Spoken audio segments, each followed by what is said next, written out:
लेकिन अब जिस तरीके से ये वहां पर लाठी डंडे लेकर जा रहे हैं, तो जितने सारे जातिवादी वकील जहां पर ये लोग बैठता है, जहां पर केस देखता है, वहां पर लाठी डंडा ये लोग लेकर क्यों जा रहा है? और सबसे बड़ा सवाल ये कि इन्हें कौन परमिशन दे रहा है? क्या इस देश में कानून का राज खत्म हो गया है? क्या इस देश में मतलब तानाशाही का राज आ गया है? का ऐसे जहां मन तहां जो है लाठी को लेकर चले जाओ। इस देश के बहुजन समाज के लोग पहले याचना करते हैं, पहले शांति से काम चलाने का काम करते हैं, लेकिन बात जब शांति से नहीं बनेगी तो इस देश में क्रांति करने के लिए पूरे देश भर के बहुजन समाज के लोग ग्वालियर की तरफ जाने की बात कर रहे हैं। तो सोचिए कि अगर पूरे बहुजन समाज के लोग अगर पहुंच जाएंगे ग्वालियर में, तो मुझे नहीं लगता है ये पैंट में पतलून ये में पेशाब कर देंगे। डंडा लेकर जाकर ये दिखाना चाहते हैं कि हम लक्ष्य से बहुत मजबूत है। तो लाठी डंडा चलाने का इतिहास इस देश के मूल निवासियों का, इस देश के दलित समाज की, इस देश के बहुजन समाज के लोगों का रहा है। और लठ का कैसे प्रयोग किया जाता है, अभी तो एक थप्पड़ में 4-5 थप्पड़ मारा है गौरव व्यास को, वो कहीं दिखाई नहीं दे रहा, लगता है धरातल में घुस गया है वो। तो अब ये जो लाठी लेकर जा रहे हैं, एक खरोच बहुजन समाज के किसी भी वकीलों को आ गई तो इस बार पूरा ग्वालियर देखेगा बहुजन समाज का। तुम्हारे दिमाग में गोबर भरा है क्या रे? तुम्हारा खोपड़ी में क्या भरा है? तुम्हारे दिमाग में कितना जहर भरा है? तुम राय से मानो या बेराय से मानो, मानना तो पड़ेगा भाई साहब। नमस्कार, मैं हरेंद्र बसंत। देखिए, मध्य प्रदेश का ग्वालियर हाई कोर्ट का जो मसला है, जो मुद्दा है, वो लगातार गर्म होता जा रहा है। आपने देखा कि किस प्रकार से जातिवादी वकीलों के द्वारा बाबा साहब डॉक्टर भीमराव अंबेडकर की मूर्ति का विरोध किया गया और नहीं लगने दिया गया। उसके बाद एक भीम आर्मी के कार्यकर्ता को पीटा भी गया। उसके बाद भीम आर्मी और बसपा के नेताओं ने वहां पे हंगामा किया। लेकिन अब एक नया मोड़ आ गया है। आपको बता दूं कि जातिवादी वकीलों का मन इतना बढ़ गया है कि जब वो लोग जा रहे हैं हाई कोर्ट में और जहां पे वो लोग बैठते हैं, वहां पे बता दें आपकी लाठी डंडा लेकर के जा रहे हैं। वहां पे लाठी डंडा लेकर के किस मकसद से लेकर बैठ रहे हैं लाठी डंडा, इन तमाम मुद्दों पे बात करेंगे। बातचीत करने के लिए हमारे साथ नरेंद्र बसंत है। तो कैसे देखते हैं, पहले तो भीम आर्मी कार्यकर्ता को पीटा, लेकिन जब भीम आर्मी के लोग गए तो बिल में दुबक गया है लोग, जातिवादी जो वकील है। और अब जिस प्रकार से नया वीडियो आया है, वो लोग लाठी लेकर के जा रहा है। ये गुंडई है। बाबा साहब भीमराव अम्बेडकर का जो है भारतीय संविधान इस देश में लागू है, लोकतंत्र जिंदा है, लेकिन ये जातिवादी लोग के हिसाब से ना तो ये तो संविधान को मान रहे हैं, ना बाबा साहब भीमराव अम्बेडकर को। क्योंकि अगर इस संविधान को पढ़े होते, बाबा साहब भीमराव अम्बेडकर को पढ़े होते, तो बाबा साहब भीमराव अम्बेडकर की मूर्ति तोड़ने से पहले, उनका विरोध करने से पहले 1000 नहीं 1000 लाख बार सोचना पड़ता। लेकिन इनके दिमाग में जहर भरा हुआ है कि किसी भी तरीका से, चाहे कोई भी एंगल हो, लगाकर बाबा साहब अम्बेडकर का जो है विरोध करना है। इसीलिए इस लोकतांत्रिक देश में जहां पर संविधान जिंदा है, लोकतंत्र जिंदा है, वहां पर ये जातिवादी मानसिकता के लोग, जहां पर लाठी डंडा हथियार ले जाना पूरी तरीके से बैन है। आपको पता है कि जो इस देश का न्यायालय होता है, चाहे सिविल कोर्ट हो या फिर हाई कोर्ट हो या फिर सुप्रीम कोर्ट क्यों ना हो, अगर एक वकील जिसकी वेशभूषा, जिसकी पहचान उसके शब्दों से होती है, जिसकी पहचान, जिसकी पावर उसके कलमों से देखी जाती है, आज उसकी पहचान लाठी डंडे से ये लोग करवाने पर तुले हुए हैं। और ये कौन लोग हैं? ये वही लोग हैं जो बाबा साहब भीमराव अम्बेडकर की मूर्ति लगने का विरोध ग्वालियर हाई कोर्ट के खंडपीठ में कर रहे हैं। लेकिन अब जिस तरीके से ये वहां पर लाठी डंडे लेकर जा रहे हैं, तो जितने सारे जातिवादी वकील जहां पर ये लोग बैठता है, जहां पर केस देखता है, वहां पर लाठी डंडा ये लोग लेकर क्यों जा रहा है? और सबसे बड़ा सवाल ये कि इन्हें कौन परमिशन दे रहा है? क्या इस देश में कानून का राज खत्म हो गया है? क्या इस देश में मतलब तानाशाही का राज आ गया है? का ऐसे जहां मन तहां जो है लाठी को लेकर चले जाओ। ये लाठी डंडा लेकर अंदर जाना इस बात का ये संकेत है कि सरकार की भी मंशा इनको बचाने में लगी हुई है। क्योंकि ये मुट्ठी भर लोग हैं जो अंबेडकर साहब की मूर्ति लगने का विरोध ग्वालियर हाई कोर्ट में कर रहे हैं। इनकी हिम्मत इतना नहीं है, इनको साहस कोई जरूर दे रहा है, कोई बैकबोन से इनका कोई सपोर्ट जरूर कर रहा है, तब इनका मनोबल बढ़ रहा है। और जहां पर कलम लेकर जाना चाहिए, वहां पर एक कोर्ट में लाठी डंडे लेकर जा रहे हैं। तो इस देश के बहुजन समाज के लोग वसंत जी कमजोर नहीं है, ये ईंट का जवाब पत्थर से देना जानते हैं। अभी इन लोग को याद होगा कि गौरव व्यास, 3 लोग इसमें नाम है, 3 लोग का मतलब बहुत लोग का इन लोग का गैंग है, लेकिन 3 लोग का नाम जो है पहले लिस्ट में आता है। पहला अनिल मिश्रा है, दूसरा गौरव व्यास और तीसरा पवन पाठक है, जिसमें गौरव व्यास का इलाज करते हुए हमने बहुजन समाज के लोगों को देखा। और वो बहुजन समाज के लोगों ने सिर्फ इलाज किया, और उस इलाज करके ये बता दिया कि भाई देखो, इस देश के बहुजन समाज के लोग पहले याचना करते हैं, पहले शांति से काम चलाने का काम करते हैं, लेकिन बात जब शांति से नहीं बनेगी तो इस देश में क्रांति करने के लिए पूरे देश भर के बहुजन समाज के लोग ग्वालियर की तरफ जाने की बात कर रहे हैं। तो सोचिए, अगर पूरे बहुजन समाज के लोग अगर पहुंच जाएंगे ग्वालियर में, तो मुझे नहीं लगता है ये पैंट में पतलून ये में पेशाब कर देंगे, क्योंकि नहीं, यह इजाजत कौन दे रहा है, इनको परमिशन किसने दिया? ये कानून का राज, गुंडा का राज लाना चाहते हैं मध्य प्रदेश के ग्वालियर हाई कोर्ट में, क्योंकि ये लाठी डंडा लेकर जाकर ये दिखाना चाहते हैं कि हम लठ से बहुत मजबूत है। तो लाठी डंडा चलाने का इतिहास इस देश के मूल निवासियों का, इस देश के दलित समाज की, इस देश के बहुजन समाज के लोगों का रहा है। और लठ का कैसे प्रयोग किया जाता है, अभी तो एक थप्पड़ में 4-5 थप्पड़ मारा है गौरव व्यास को, वो कहीं दिखाई नहीं दे रहा, लगता है धरातल में घुस गया है वो।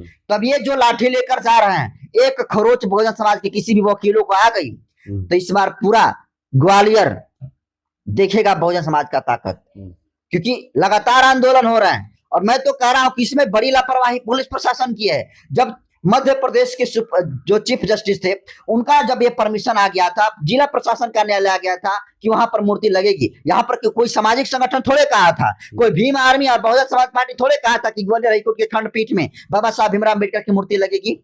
ये तो संविधान के अनुसार, जैसे सुप्रीम कोर्ट में, इस देश का सबसे बड़ा न्यायालय है सुप्रीम कोर्ट, और वहां पर बोधिसत्व महामानव भारत रत्न बाबा साहब भीमराव अम्बेडकर की मूर्ति लगी है, और उसको किसी से कोई आपत्ति नहीं है। लेकिन चंद मुट्ठी भर लोग ग्वालियर हाईकोर्ट में बाबा साहब भीमराव अम्बेडकर की मूर्ति लगने का विरोध कर रहे हैं, और ये भूल जा रहे हैं कि जो वेशभूषा पहने हैं वकीलों का, इनके घर की दाल रोटी पूरा परिवार जिंदा है बाबा साहब भीमराव अम्बेडकर के संविधान से। लेकिन ये बाबा साहब भीमराव अम्बेडकर के संविधान से घर का दाल रोटी तो चल रहा है, लेकिन विरोध भी बाबा साहब भीमराव अम्बेडकर का कर रहा है। बाबा साहब का विरोध करना इन जातिवादी वकीलों का ये साबित करता है कि ये फर्जी बनकर घूम रहे हैं वकील। अगर इनकी डिग्री की जांच हो जाए तो ये बीच रास्ते से, क्या बोलते हैं इसको, मतलब पिछले दरवाजे से लोग बने होंगे। सर्टिफिकेट कहीं से ले लिए, ना भाषा का ज्ञान है, ना बोलने का ज्ञान है, और ना कानून का ज्ञान है। क्योंकि अगर इन लोग का ज्ञान होता है तो बाबा साहब भीमराव अम्बेडकर का सम्मान ये लोग करते। इस देश में कौन व्यक्ति है जो बाबा साहब भीमराव अम्बेडकर का सम्मान नहीं करता है? अरे सुनिए, मैं ये कह रहा हूं कि ये तुम जातिवादी वकील, ये तुम लोग की हैसियत क्या है जो बाबा साहब भीमराव अम्बेडकर का विरोध करने चले हो? इस देश के हुक्मरान गृह मंत्री अमित शाह ने जब इतना भर लोकसभा में ये कहा था कि अम्बेडकर अम्बेडकर अम्बेडकर, अम्बेडकर का नाम लेना फैशन हो गया, इतना नाम लेते तो भगवान का नाम लेते तो स्वर्ग में चले जाते। इस बात के लिए अमित शाह को आकर माफी मांगनी पड़ी और उन्हें सफाई देनी पड़ी कि हमारा कहने का मतलब ये नहीं बल्कि ये है। तो सोचिए, जिस देश में गृह मंत्री को इस देश के बहुजन समाज के वो लोग ये ताकत रखते हैं कि उनको झुका देंगे, तो ये मुट्ठी भर चंद वकील क्या करेंगे? वो भी जातिवादी वकील, जिनको ना पढ़ने का सेंस है, ना बोलने का सेंस है। और ये जितना वो वकील लोग विरोध कर रहा है, सब लोग गांजा और चरस पीकर बोल रहा है, मुंह में पान लेकर बोल रहा है, गुटखा खाकर ये लोग बोल रहा है। आखिर इन लोग का दिक्कत क्या है? हम ये पूछना चाहते हैं कि सुप्रीम कोर्ट इस देश का सबसे बड़ा न्यायालय है, वहां मूर्ति लग सकती है, तो फिर इस ग्वालियर हाईकोर्ट में क्यों नहीं लग सकती है? दिक्कत बसंत जी यहाँ पर यह है कि देखिए, ग्वालियर हाई कोर्ट में बाबा साहब भीमराव अम्बेडकर की अगर मूर्ति लगेगी तो इन लोगों को झुकना पड़ेगा। बहुजन समाज के लोग जो वकील हैं उनका पक्ष मजबूत होगा।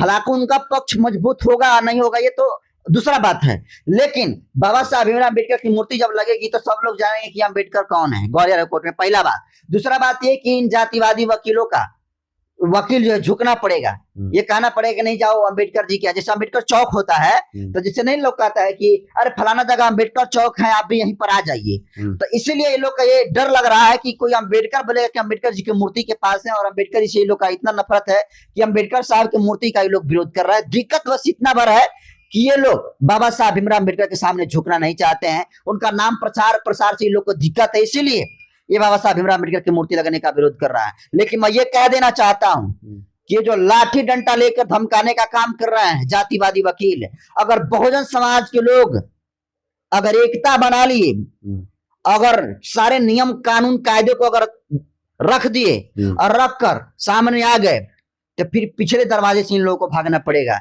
क्योंकि सोचिए, इतनी बड़ी आबादी है और आज भी इस देश के बहुजन समाज के लोग क्या लिख रहे हैं, मध्य प्रदेश के जो चीफ मिनिस्टर हैं मोहन यादव, उनको हम देखे कि लेटर लेटर लोग लिख रहे हैं और कह रहे हैं कि वहां पर मूर्ति लगाइए। चीफ जस्टिस जो सुप्रीम कोर्ट के हैं, सीजीआई जो है बी आर गवई साहब, उनको जो है लिखा जा रहा है पत्र कि वहां पर मूर्ति आप लगवाइए।